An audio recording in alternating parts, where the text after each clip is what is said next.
अस्सलाम वालेकुम दोस्तों, मेरा नाम डॉक्टर अलियसगर है और आज की इस वीडियो में हम 100 मोस्ट इम्पॉर्टेंट एमसीक्यू डिस्कस करने जा रहे हैं जो कि बोर्ड एग्ज़ाम के लिहाज से जो है वो बहुत ही इम्पॉर्टेंट हैं। और याद रहे ये 100 मोस्ट इम्पॉर्टेंट एमसीक्यू हमने कैसे बनाए हैं, लास्ट 20 ईयर्स के जो एमसीक्यू हैं वो जो कि हैदराबाद बोर्ड, कराची बोर्ड और डिफरेंट सिंध बोर्ड के जो पास पेपर के एमसीक्यू हैं उनको हमने कंपाइल किया है।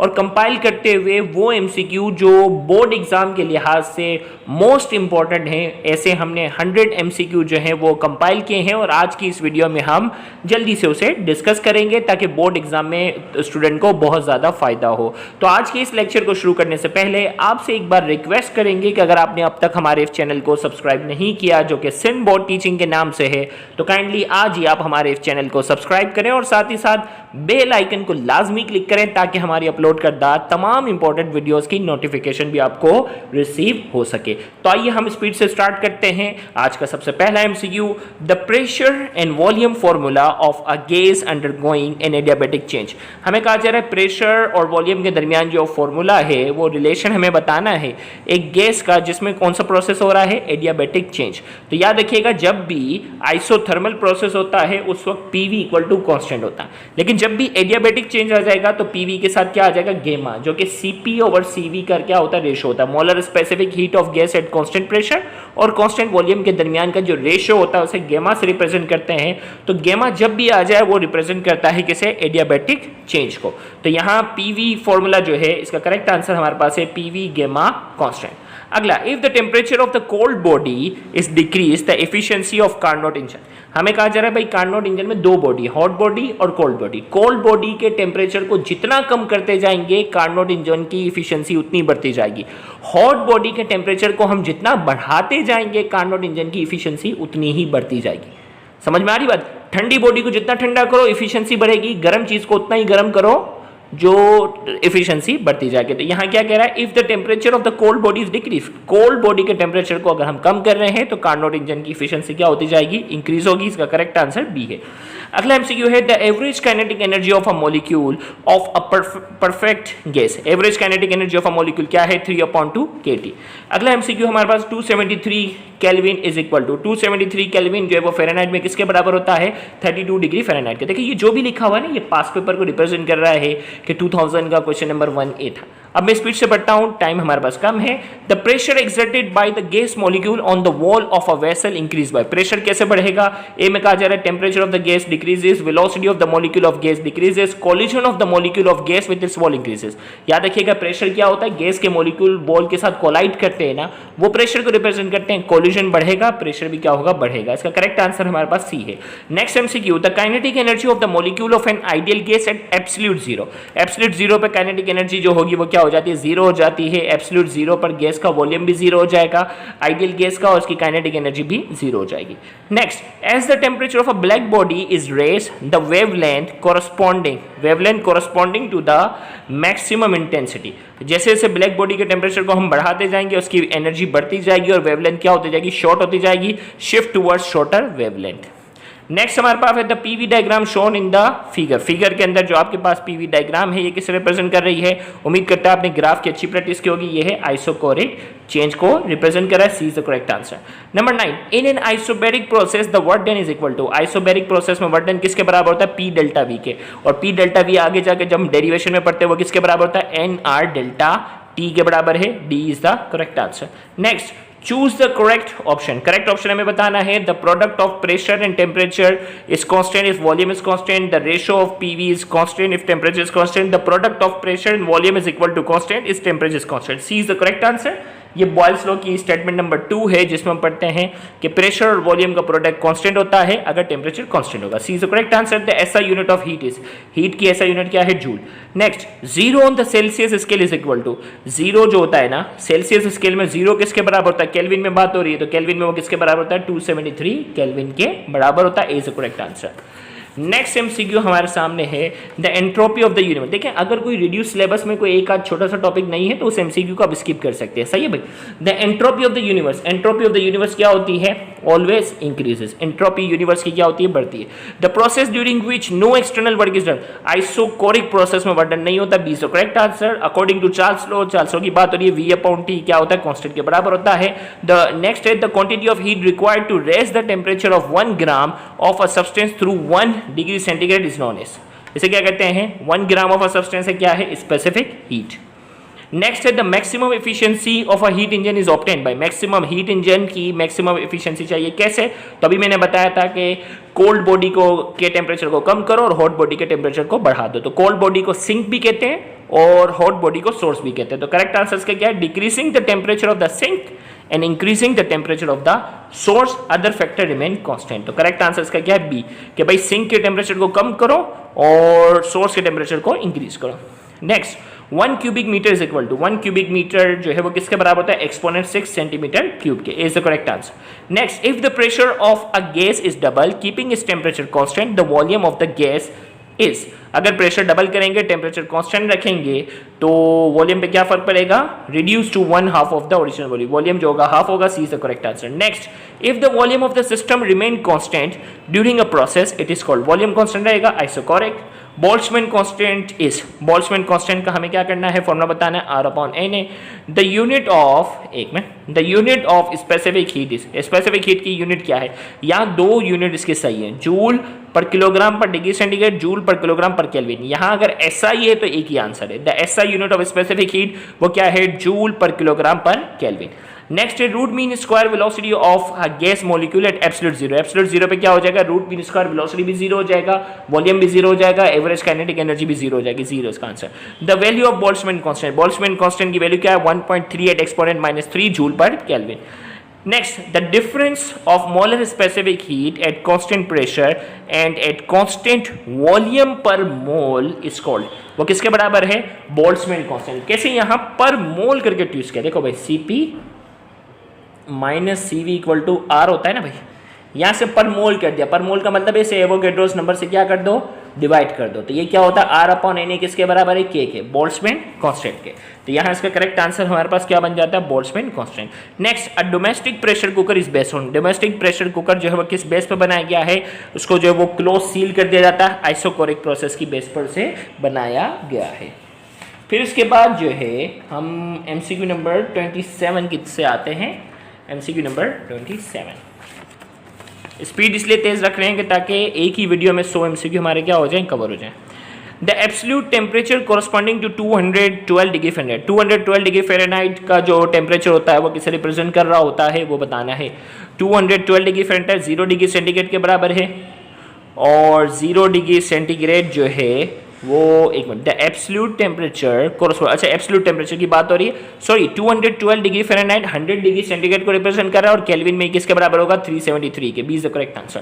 Next, free electron in an electric field, free electron electric field के अंदर जो है वो क्या होगा? Remain stationary, move from higher potential to lower potential, वो कहाँ जाएगा? हाई पोटेंशियल से लो पोटेंशियल की तरफ जाएगा, B is the correct answer.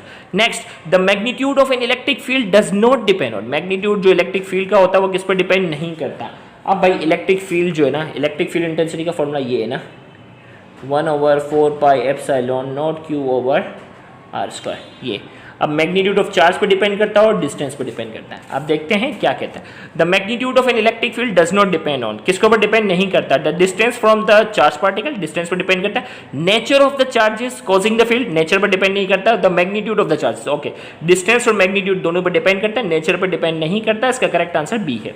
Next, the electric potential is zero, electric potential कहाँ जीरो होगा? Inside a conductor midway between two charges of the opposite sign, midway between two equal charges of the same sign, same sign वाले जो दो charges होते हैं उनके दरमियान electric potential हमेशा क्या होता है? जीरो होता है। इसका करेक्ट आंसर सी है।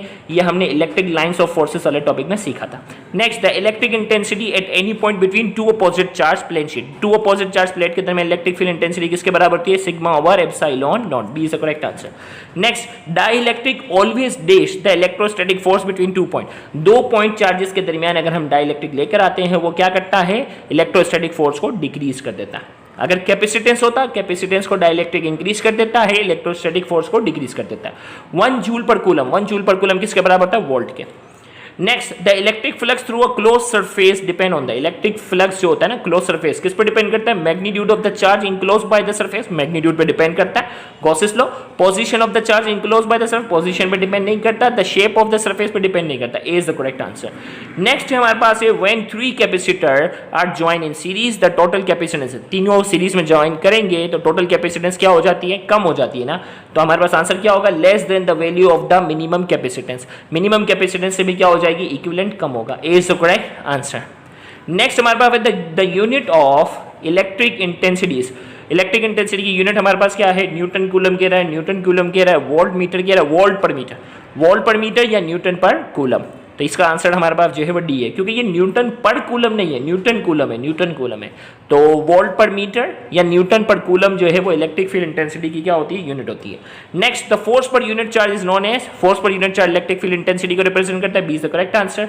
Next, if 4 microfarad and 2 microfarad are connected in series the equivalent capacitance is, 2 microfarad और 4 माइक्रोफैराड जो है अगर उनको हम सीरीज में कनेक्ट करते हैं तो इक्विवेलेंट कैपेसिटेंस क्या हो जाएगी? आप इसको सॉल्व कीजिएगा, सीरीज का फॉर्मूला लगाकर डी आंसर आ जाएगा 1.33 माइक्रोफैराड।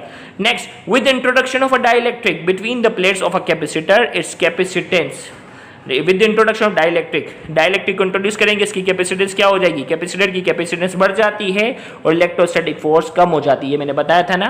तो इंट्रोडक्शन करने से इंक्रीज हो जाएगी, डाइलेक्ट्रिक इंट्रोड्यूस किया, कैपेसिटेंस बढ़ जाएगी।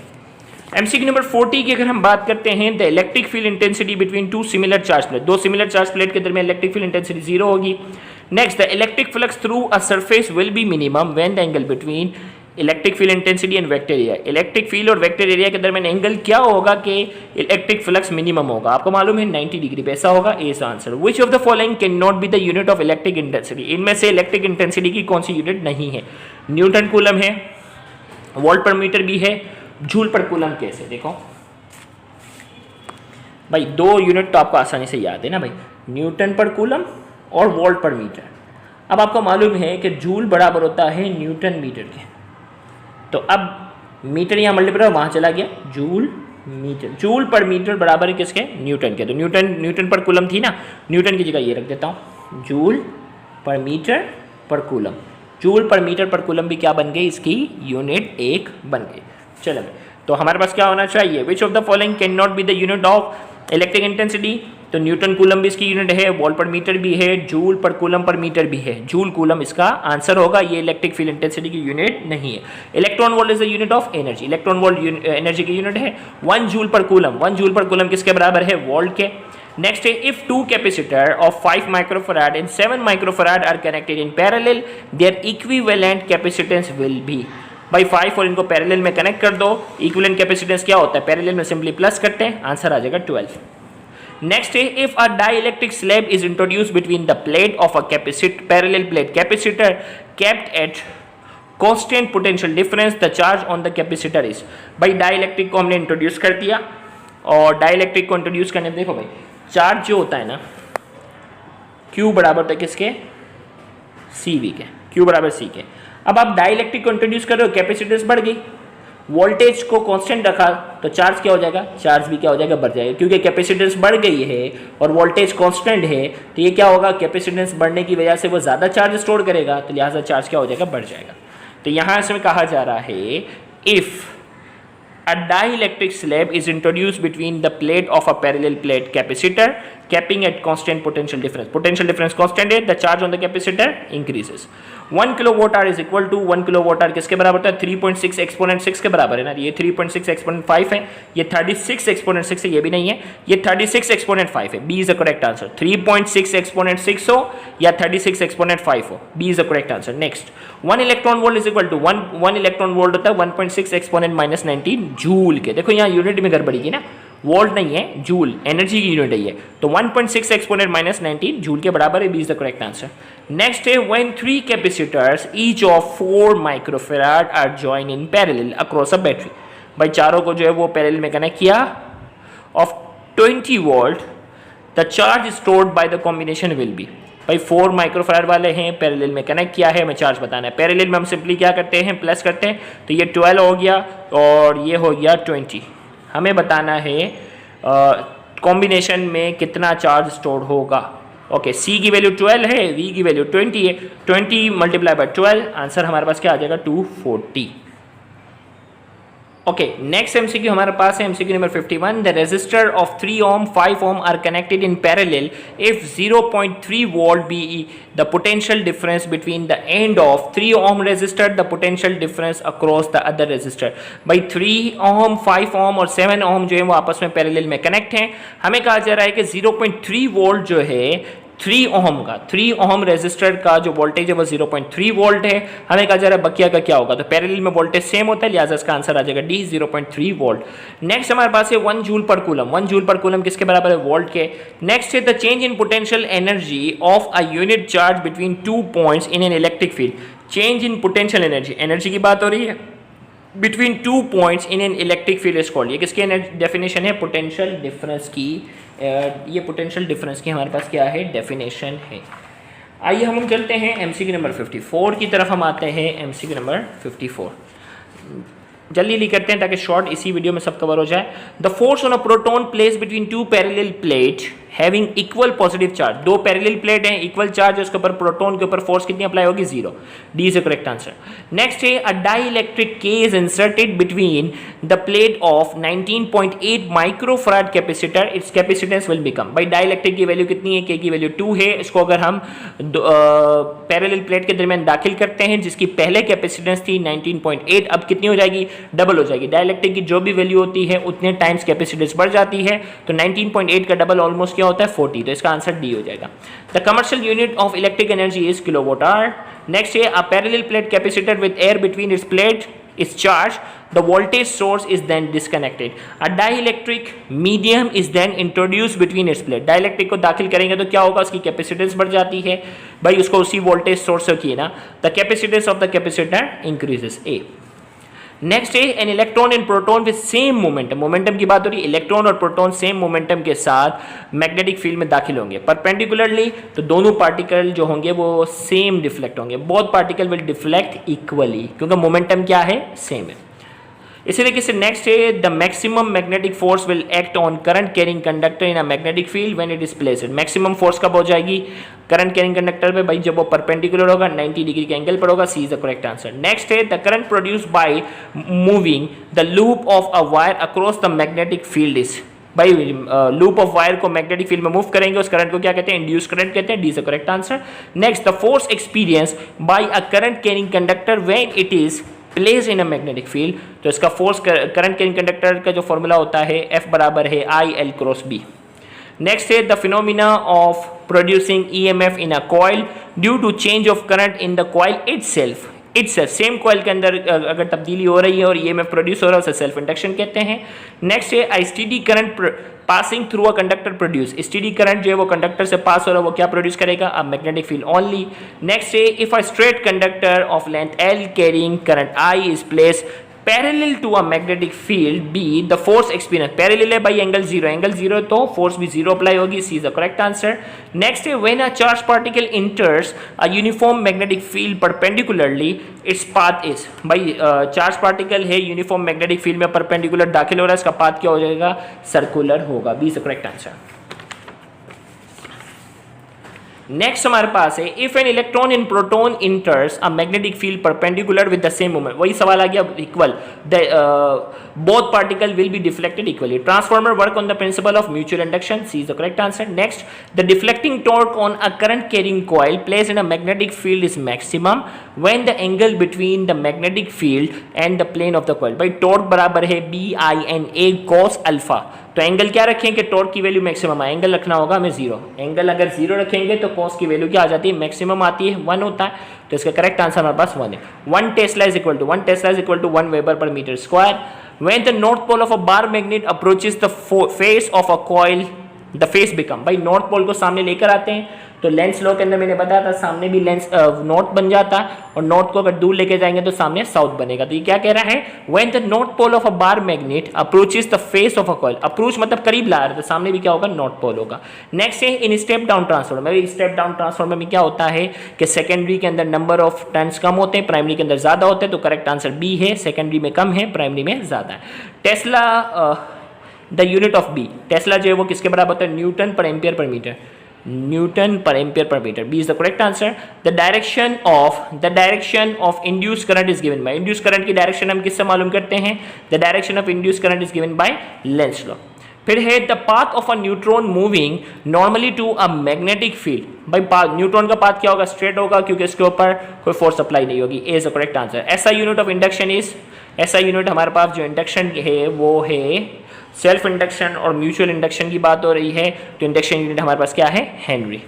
The force per unit length of a current carrying conductor in a uniform magnetic field, force per unit length की बात हो रही है वो किसके बराबर होगा, आई बी साइन थीटा। क्यों बच्चा कहता है I B I L sine theta क्यों नहीं होगा, देखें मैं थोड़ा सा देखें भाई, फोर्स का फॉर्मूला है B I L sine theta, ये ना, लेकिन इसे कहा force per unit length, length यहाँ आ गया, ये कह रहा है फोर्स पर यूनिट लेंथ, तो किसके बराबर होगा, आई बी साइन थीटा के, फोर्स पर यूनिट लेंथ की बात हो रही है ना। तो यहाँ हमारे पास क्या हो जाएगा, the force per unit length of a current carrying conductor in uniform, तो ये क्या होगा, आई बी साइन थीटा। फिर इसके बाद कह रहा है to increase the accuracy of a potentio, potentiometer इस साल कोर्स में शामिल नहीं है लेकिन याद रखिएगा, a wire of large length should be use. All electrical appliances are connected in parallel to each other between, भाई तमाम अप्लायंसेस को पैरेलल में कनेक्ट क्यों करते हैं, the same potential difference, potential difference इनका क्या हो, सेम हो, इस वजह से हम इनको पैरेलल में कनेक्ट करते हैं। नेक्स्ट हमारे पास है एमसीक्यू नंबर 80, क्या galvanometer can be use to measure current by connecting, भाई गैल्वानोमीटर को हम एक ऐसे डिवाइस में कन्वर्ट करना चाहते हैं कि वो करंट मेजर करे, तो करंट मेजर करने के लिए उसको क्या करें, हम इसको कनेक्ट करेंगे लो रेजिस्टेंस इन पैरेलल, भाई शंट रेजिस्टेंस लगाते हैं ना गैल्वानोमीटर को एम मीटर में कन्वर्ट करने के लिए, तो यहाँ ये घुमा फिरा के पूछ रहा है कि गैल्वानोमीटर को एक ऐसे डिवाइस में कनेक्ट करना है जो करंट मेजर करे, तो लो रेजिस्टेंस इन पैरेलल। अब देखो यही सवाल है, किसी और ईयर में आया हुआ है, a galvanometer can be converted into an ammeter by connecting, भाई एम मीटर में कन्वर्ट करना है low resistance in parallel. Potentiometer इस बार कोर्स में शामिल नहीं है, पोटेंशियोमीटर फिर भी, potentiometer is a device for measuring potential difference, voltage, EMF, तीनों एक ही सिमिलर बात है, तो इसका करेक्ट आंसर हमारे पास जो है वो D. Total potential difference across the combination of 3 sales become maximum, भाई 3 सेल हैं, बैटरी है, हम चाह रहे हैं कि इनका टोटल पोटेंशियल डिफरेंस मैक्सिमम हो, तो उसके लिए हमें क्या करना होगा, all of them connected in series, भाई पैरेलल में वोल्टेज तो सेम होगा ना, सीरीज में क्या होता है वोल्टेज तमाम का क्या हो जाएगा, सम हो जाएगा, प्लस होगा, तो आंसर क्या है, all of 3 cell are connected in series. Next metre bridge इस बार कोर्स में शामिल, मीटर ब्रिज इस बार कोर्स में शामिल नहीं है, लेकिन सिंपल अगर बात की जाए meter bridge is used to measure resistance. AVO meter भी कोर्स में शामिल नहीं है, ये तीनों को मेजर करने के लिए काम आता है, current, voltage and resistance. Einstein photo electric equation, Einstein की, एक मिनट थोड़ा सा कैमरा अगर फोकस हो जाए, हाँ, आइंस्टाइन फोटो इलेक्ट्रिक इक्वेशन की बात हो रही है, फोटो इलेक्ट्रिक इक्वेशन डेरिवेशन में आपको मालूम है, इसका करेक्ट आंसर हमारे पास सी है, h nu phi half m v square. When आगे है when fast moving electron are stopped by a metal of high atomic weight the phenomena give rise to, भाई फास्ट मूविंग इलेक्ट्रॉन मेटल से टकराएगा तो क्या produce होती है, X-rays produce होती है, is answer. Einstein theory of relativity state that the speed of light in vacuum, भाई Einstein की स्पेशल थ्योरी ऑफ रिलेटिविटी क्या बताती है स्पीड ऑफ लाइट के बारे में, independence of the motion of the source and observer, source और observer की मोशन पर डिपेंड नहीं करती। Number of photo electron emitted from a metal surface depend on, number of photo electron किस पर डिपेंड करते हैं, intensity of incident light, incident light की इंटेंसिटी पे। नेक्स्ट हमारे पास है the relativistic change in mass, length and time in daily life are not observe because, daily life में हमें मास में, लेंथ में और टाइम में तब्दीली नजर नहीं आती, जैसा कि आइंस्टाइन ने कहा था, इसकी वजह क्या है, the velocity of object is very small in comparison to the velocity of light, भाई आम चीज़ों की जो रफ्तार होती है वो स्पीड ऑफ लाइट के मुकाबले में बहुत ही कम होती है। नेक्स्ट है in Compton effect the scattered photon, भाई कॉम्पटन इफेक्ट में जो स्कैटर्ड फोटोन होता है उसकी फ्रीक्वेंसी कम हो जाती है, वेवलेंथ ज़्यादा हो जाती है, तो आंसर क्या होगा, smaller frequency and greater wavelength, भाई टकराने के बाद, इलेक्ट्रॉन से टकराने के बाद फोटोन की फ्रीक्वेंसी कम हो जाती है और वेवलेंथ ज़्यादा, B is the correct answer. Next है the fast moving electron stop by a heavy metallic target in an evacuated glass tube give rise, भाई फास्ट मूविंग जो इलेक्ट्रॉन है वो हैवी मेटल से टकराएगा तो क्या प्रोड्यूस करेगा, एक्सरेज प्रोड्यूस करेगा। नेक्स्ट हमारे पास है the maximum kinetic energy of photo electron emitted from the metal depend on, maximum kinetic energy किस पे डिपेंड करती है, frequency of the incident light, frequency, A is the correct answer. एक minute, frequency of the incident light, the wavelength of the incident light, the work function of the metal only. भाई तीनों पर depend करेगी, all of them पर depend है। Max Planck is well known for the given option. Max Planck किसकी वजह से मशहूर है? एनर्जी क्वांटाइजेशन की, क्वांटम थ्योरी की वजह से मशहूर है। A frame of reference is called inertial. Frame of reference को हम इनर्शियल कहते हैं कब? जब वो मूविंग विद यूनिफॉर्म वेलोसिटी, जब उसकी एक्सेलरेशन जीरो है। अनसर्टेनिटी प्रिंसिपल इस बार कोर्स में शामिल नहीं है, लेकिन डेल्टा एक्स डेल्टा पी बराबर है एच के, ये इसका आंसर है। आइंस्टाइन फोटो इलेक्ट्रिक इक्वेशन की बात हो रही है, वो इसके बराबर है, वी नॉट ई बराबर है h nu minus h nu naught. The absorption of the incident radiation by a perfect black body की जो एब्जॉर्प्शन होती है वो 100% होती है। Pair production is only possible when the incident photon has the wavelength of the order of, भाई wavelength order क्या हो? पेयर प्रोडक्शन में एक्सरेज की बात हो रही है तो इसका ऑर्डर जो होता है वेवलेंथ का एक्सपोनेंट -10 मीटर होता है। लास्ट एमसीक्यू जो आज हमें डिस्कस करना था, the number of photo electron emitted from the metal depend on, number of photo electron किस पे डिपेंड करता है? Intensity of the incident light, intensity of the incident light. तो यहाँ जाकर हमारा आज का ये लेक्चर जो है वो मुकम्मल हुआ। उम्मीद करते हैं आज के इस लेक्चर से आपको बहुत ज़्यादा फायदा हुआ होगा। Thank you very much. Allah.